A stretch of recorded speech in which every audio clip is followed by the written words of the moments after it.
throw something at me when I might have a microphone. So I guess at first I should introduce myself. My name is Ken Fink. I run a company called, aptly named, Wondergy. So this is the wonder of early childhood. But I think when I was looking at the formal program, it actually said the potential of early childhood education. I look at everything like a scientist. So potential to me means the ability to do stuff. So if you want the, okay, squelch all the way up to this. So the potential to do stuff means you've got energy. You guys deal with a lot of energy each day? Who deals? Yeah, I hear some laughing. Who deals with a lot of energy each day? So who's got a population with lots of energy? Yep. So again, on that whole looking at things like a scientist, then I try to start to see everything in parts, in pieces. So you want to look at the whole child, or the whole table, and see how it all interacts together. But it starts with all of these individuals coming together to interact. So I look at this table, I see more than just a thing. I see parts of a thing. I see lots and lots of parts of a thing. Millions, trillions of pieces of a thing. And if they have lots of energy, too much energy, what would happen to the table? What could happen to the table? Could break apart. If your kids get too much energy, do they break apart? You heard the old phrase, herding cats? Yeah. So you get your kids too much energy, what do they start to do? They move around, right? We were hearing just a moment ago from the keynote about some folks that are very much in kinesthetic modes in the way they move and the way they communicate and what they do, and that's what drives them. What happens if you give them a lot of sugar? Who's had that? Yeah. Well, guess what? When stuff gets more energy, its molecules, the pieces that make it up, I see a giant classroom here with a few trillion students. You give them more energy, they get faster. Literally, each of those bits just starts moving faster, doing its own thing. If they move fast enough, they can break off, they can evaporate, they can start to burn, they can start to crash into each other. Maybe if they collide enough, maybe we can even get chemicals to change, combine with each other. So, why don't we start giving things some more energy? Let's make some of these really cheesy analogies. You got a mic? I'm going to switch over. So, you may or may not have a level. Turn me up if it does. Okay? I'll keep talking on this one until you got the signal. So, yeah. Maybe. Okay. Well, you can still hear me either way. I just don't want to mess them up with this one. So, give me something that has lots of energy. What can you think of? Lots of energy. Lots of energy. Lots of energy. This is play. What do you guys like to play? It's funny. People know when I come out, I'm your friendly neighborhood science guy, and they say, great, set stuff on fire. You laugh. Does this surprise you? Really? Fire. Everyone wants to see fire. So why don't we start there? Lots of energy. Simple enough. We'll start small. So, lots of energy, kind of like your students. What's your job at that point? What do you need to do? Nothing. You need to grab that energy. You need to control that energy, but maybe control it, maybe send it somewhere else, maybe redirection. Everyone knows redirection. Mm-hmm. So you need some way to get that energy doing something else, put it someplace else. Great. So, what do you have around when you're playing with fire to absorb the energy? Yeah. So, let's play. Do I have a mic yet? Because I'm about to run out of hands. Okay. Well, you can hear me this way, right? Hey. All right. So, if I happen to get loud, sorry. All right. So, your kids. You. But seriously, water can do amazing things, can't it? Is water incredibly good at redirecting energy? Yes. It can stay cool under fire, under pressure, under heat, under all this energy, under getting bumped in. That's kind of your job, isn't it? So water is amazing at absorbing lots of energy and changing very, very little. Any requests? None? Should I light the balloon, on fire? All right. So, energy. something that's supposedly very, very good at staying cool under fire. Like you. Wait a second, who runs a center? Who runs a center?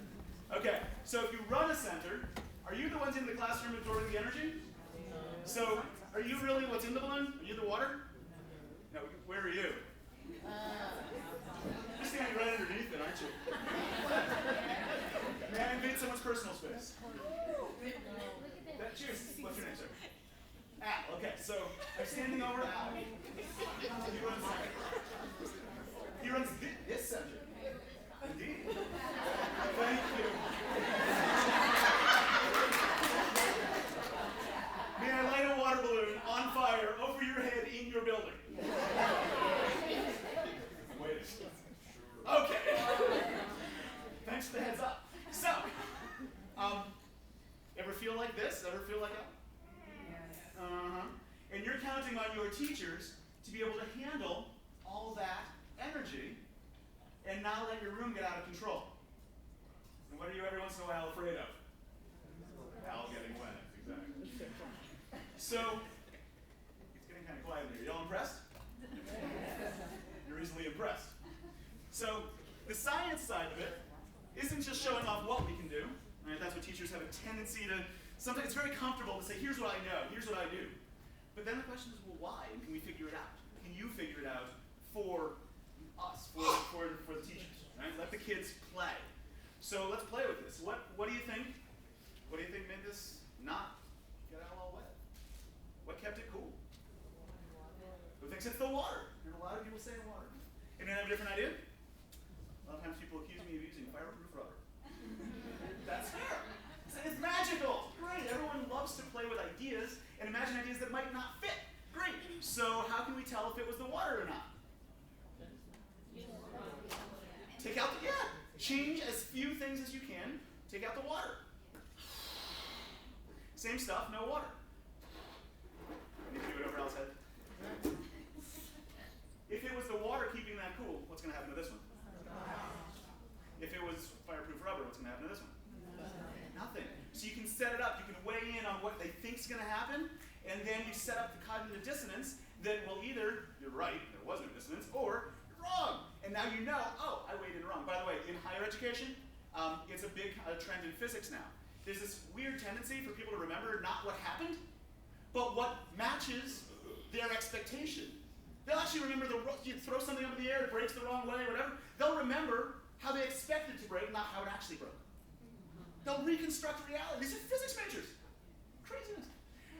So, set it up, and then knock it down. It's a bullet. You really are. All right. So, is water really, really good at grabbing energy, at soaking up energy, at staying cool under fire? Okay, so let's make this a little more impressive, maybe a little more dangerous. So how do we want to make it more dangerous? I know, we need a grant. This is education. What? You sound surprised. So, can you let me a 20? Oh yeah, this is education. Is anyone surprised? You've seen what I've been doing so far. You know what else to give me 20, right? Sure? Okay. Oh, I got a choice. I got 20, I got 100. 100. Oh. Man, I gotta put the 100 at risk. Okay. I don't need this mic. This mic's going nowhere. Okay. So, you ever feel like sometimes you get a grant and the project gets all wet? Into the very water-looking stuff it goes.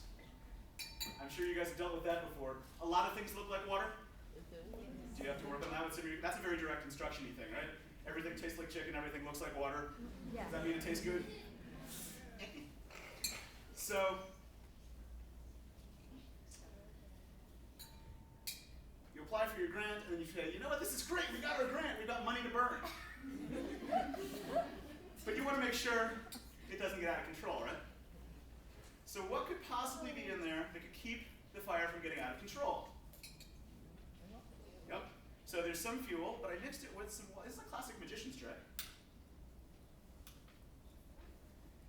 And the neat thing is, there's enough water in there, hopefully, if you get the ratio absorbs the energy, you end up with dry gel afterwards. It's fire. You probably don't want this one in your classrooms. But seriously, if you have a birthday party, let me know.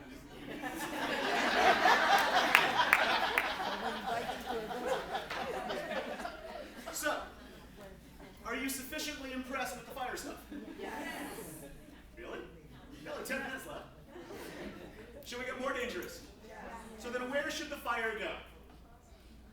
Requests. I'll be subtle. Requests.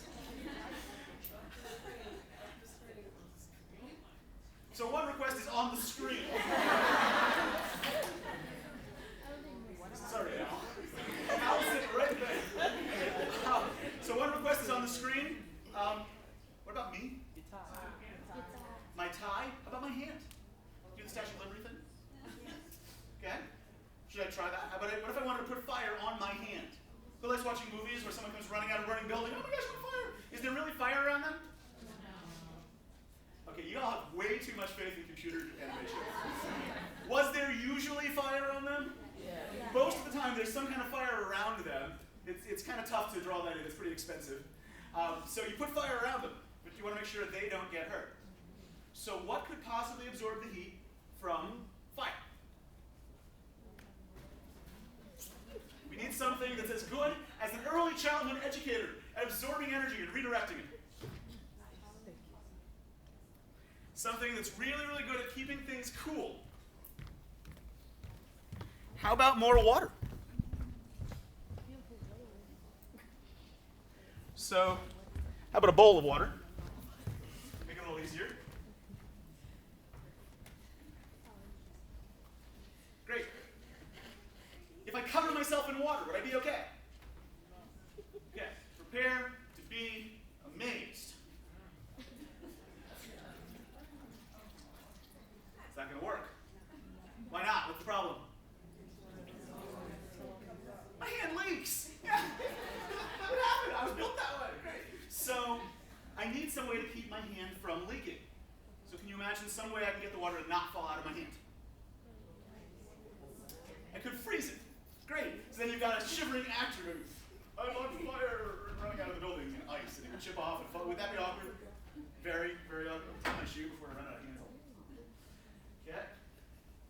But I like the idea of somehow making that water not move. So we could freeze it. That might be a little too solid. We could just stick it in a container. Ooh, now are you impressed? Now could I put fuel on top of here? So, impressive movie, right? Oh, I'm on fire. Look out. We need a way that it'll stay flexible, but still and not fall off. So the problem with even something like a cup, you have to keep it very, very carefully, or it might spill. Right? You've seen that before. It might spill. Spilling would be bad. Maybe we can fix that problem. Al? Can I spill a little water? Here you go.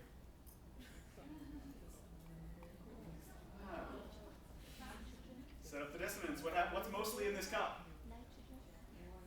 Oh, it's not liquid nitrogen. You so totally did your research. You have no idea how much liquid nitrogen ice cream we make on a daily basis. What I added here was a very small amount of powder. Teeny tiny amount. Just barely. Did anyone even notice it? Has anyone ever seen the old magician's trick where you pour water into a newspaper and, exciting, right? You put this stuff. You've probably used this before. A little tiny polymer, a little tiny set of bunch of molecules, little powder that can form long chains when it gets into water. And just like sauce sticks in spaghetti, you want to stick lots of water in between those long chains. Think about the last time you wanted a human not to leak. Early childhood educators. When do you want a human not to leak? That's the stuff they put in diapers. No, it's not recycled, but thank you for thinking it. This is the same stuff, it's sodium polyacrylate. What's this cup mostly filled with, though? Water. It's water with a little tiny bit of something that just sticks to the water. So now I've got a way to get the water to stay on my hand. It's a pretty good deal, because now I can coat myself in it. Need some extra before, just in case. Always have two ovens. You know that, right? Yep. So now I can coat myself in water, and the neat thing is the water's not going anywhere. I can flex around. I mean, if I did a really good job before a movie, you spend hours, the makeup people do it, they paint it, it's beautiful. But whatever, I've got water on my hand. If I put fire on mostly just water. Good deal. So now, there's some fuel on here. Should I put fuel on my hand and light it? Yeah. What, you thought I was going to bring stuff for out of early childhood? We do professional development. This isn't it. So, we play together. You'll have stuff you can do with your kids. Don't do this with your kids. But the neat thing is, as long as you've got something that can redirect that energy, absorb that energy, hold on to that energy without changing, like you guys need to be prepared to do in your classrooms, it's pretty much good. Photos. Guy with the big camera. I'm on fire. Hi.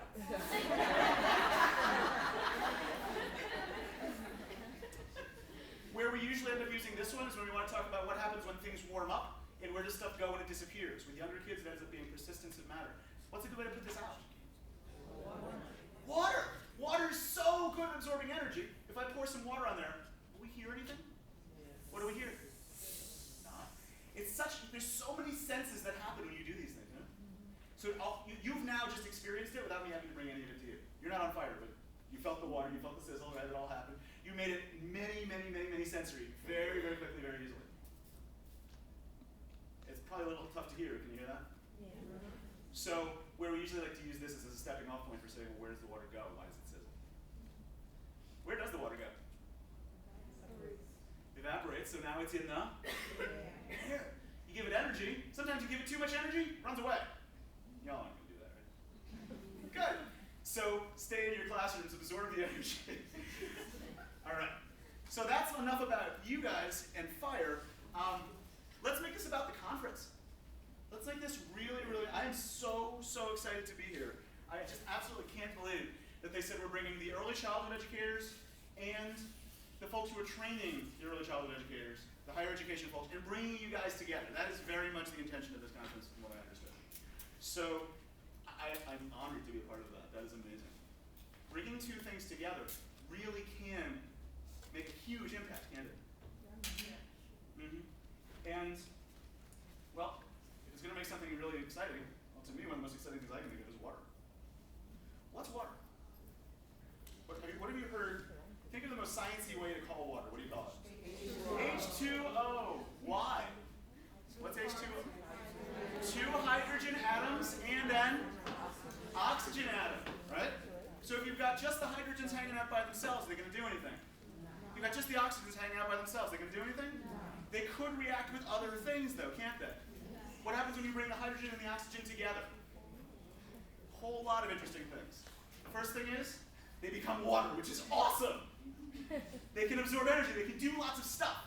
But the other interesting thing, when they absorb energy, or when they combine with each other, they get very stable. Very stable. The more training you have, the more professional development you have, the more time you spend observing what other people do in their classrooms, the more you exchange ideas, the more you develop each other, the more you combine in things like this conference, the more stable your classrooms will get. Should we do that in science analogies? Sure. So, got a couple of balloons here. This one is just filled with hydrogen. Let's say that's your early childhood educators. They can have a lot of energy, can't they? But really, you need to get out there and work with your kids. So the hydrogen by itself is not going to do much. Even if I give it some fire, is it going to do much? What does it have to do before it can combine with something else? Bump into it. It's got to get out there. It's got to collaborate. So right now what you've got in there is very isolated hydrogen, just sitting by itself. What's all around the balloon? Air. Air's got the oxygen it needs. So if you bring the hydrogen together with the oxygen, maybe you can get a reaction. What are we going to get out of it? Just a little bit of water. This one you might want to cover your ears. Because when things become more stable, they let out the energy that they don't need anymore. Just make sure that flame is glowing nicely. All right. You guys ready? Okay? So this one will be pretty awesome. Here we go.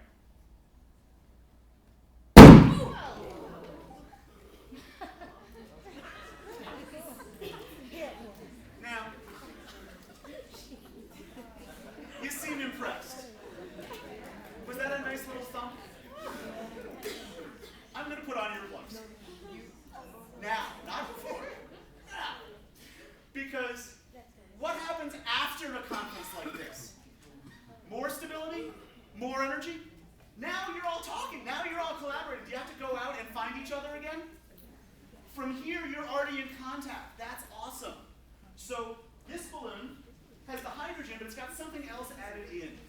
What do you think else I mixed in with that balloon? Water. Before it becomes water, what's the other side of the water? I put some oxygen in that one too. This is, that was your early childhood educators on nothing. This is your early childhood educators on conference. I highly recommend covering your ears. If the hydrogen hasn't leaked out yet, which it's small enough, right, the little kids can find their way out. You guys ready? Feel this one.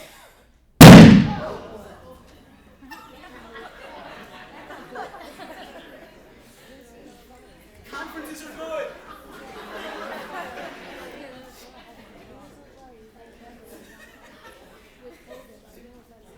I don't want to get the nomenclature wrong, but do you know what catalyst means? That wasn't one. But this conference is. The whole idea is it makes reactions happen faster.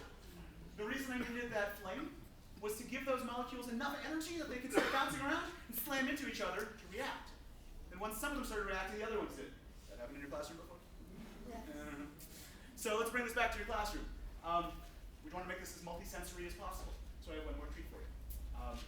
When we do professional development, one of the questions I love to ask, we talk about senses a lot. So you say, how many senses do your kids have? How many senses do your kids have? Quick, name them off.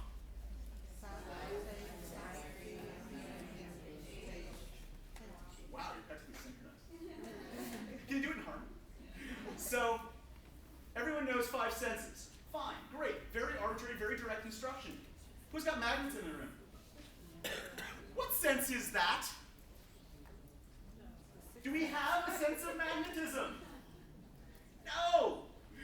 So there are all sorts of things. Do we have a sense of temperature? Sort of. If you feel something cool, what's it really doing to your hand? Sucking the energy out of your hand. Can you sense how cold it actually is? Touch a piece of metal, touch a piece of wood in the same room. They're the same temperature, one's going to feel cold. Why? It's sucking the energy out of your hand. The wood, right? What do you want to make your floor out of so you don't get cold? Who's got a tile kitchen? And you go down in bare feet, how does it feel? Cold. But your thermostat says it's like 80 in there and your feet are feeling cold. Why? You don't have temperature sensors. You don't have magnet sensors.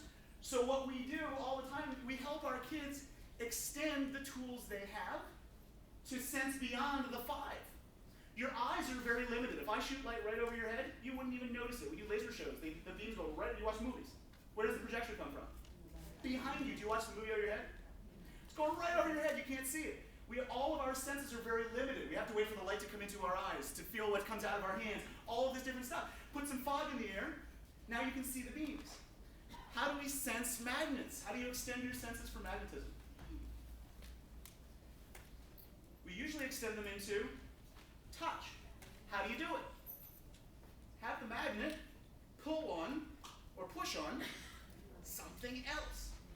And you take something else, and the magnet will turn that something else into a magnet. Do magnets stick to everything? No. Do your kids have fun testing what they stick to and what they don't? Yes. So now they're using a magnet to extend their sense of touch to sense what things can get magnetized and can't. Great. Start to think of these things as very physical tools. It's very paradigm-y. It's like, okay, good. You've got these you've got a body. How much can you do with that? It's not just you pick up a tool like a hammer. You pick up a tool like a magnet, and you can do more with what you're already sensing. But there's something a little more interesting about these magnets than you might expect. In your folders, everyone has 2. They're probably in those little orange brochures that got passed out. Pull out the 2 magnets. They're stuck to an instruction sheet. You can use it later. Feel the magnets. Tell me if they feel smooth or bumpy. See what you notice. They feel smooth. Okay. So a lot of people say they feel very smooth. To your very limited sense of touch. We don't even really feel touch. What we feel is when something bumps into us, we feel that we're getting pushed back, right? Makes sense. So use your magnets to sense one another. Here's my favorite thing to do. You can do anything you want with it. My favorite thing to do is take them, put them magnet side to magnet side where they're strongest. And if you put them parallel, slide them back and forth against each other. Are they smooth?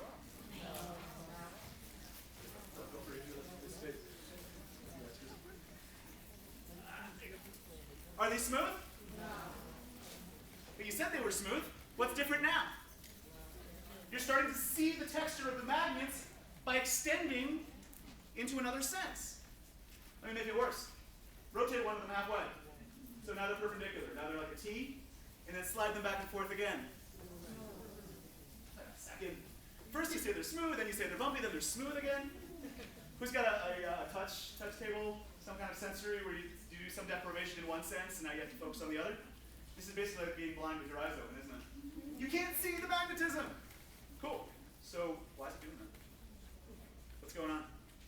Can you imagine a texture in magnets that would do that? Can you imagine any kind of texture that would give you that bumpy one way, smooth another? In physical texture, what could you imagine? What's that? What kind of fabric would be bumpy if you ran your fingers along it one way, smooth another? Yeah! Could this be the magnetic equivalent of corduroy? By the way, I didn't bring any of that knowledge in there, did I? Sometimes it's corrugated cardboard, rumble strips on the road. No preschool is going to tell you rumble strips on the road. But if you just say, well, what have you felt before? Now you're obviously recalling all of these outside experiences, starting to get extra senses going, even if they're not physically feeling them. Thinking about feeling them is going to get you a similar effect, isn't it? So how do things feel, hot or cold, bumpy, smooth, whatever? Use as much multisensory language as you can in everything you do. If you want to see what these actually look like, I've got some little tiny ground up iron filings in a piece of plastic that you can actually hold it up to it and see where the magnets flip around. I keep one in my wallet so I can actually see when magnets push another magnet. If you want to do it yourselves, the formal way is get iron filings. The informal way is if you have an old blender or you have a friend that you don't really like that much, borrow their blender. Put steel wool in the blender. Drip it on these, and you'll see them all fit into the little grooves. You'll see the magnetic corduroy. It's neat. But you just saw a texture that you can't see. Try to do that as much as you can with your kids. Let your kids play with everything around you. We also, of course, do programs that extend that concept. Things about play, things about extending your senses. We also do programs for students directly at ADS. We'll blow stuff up, freeze liquid nitrogen ice cream, and do all sorts of other things. Play with the science of what you can get your hands on. So please, keep playing. Keep exploring. You might have to come help if you like. But thank you very, very much.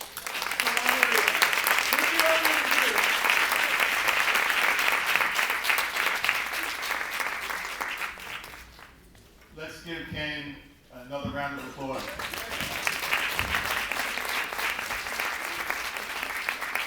you need extra magnets, I've got extras in the car if you need, for the food going to show your kids. Ken, I really believe that you gave big bang to this whole presentation. We heard earlier from Elena and Roseanne about their speech about early childhood education. We heard Ken, and now the meat of our presentation will be a panel discussion. So just like you model, work for your children, you have different modalities of instruction. So now we're going to have the panel. So I'm going to ask the panel to come up, and I'm going to introduce Sherry Clary, who's going to be our moderator. Sherry's the Executive Director of the New York City Early Childhood Professional Development Institute. And also, for the governor, she's on the panel, this Early Childhood Advisory Panel. Sherry will explain how the panel works. Sherry.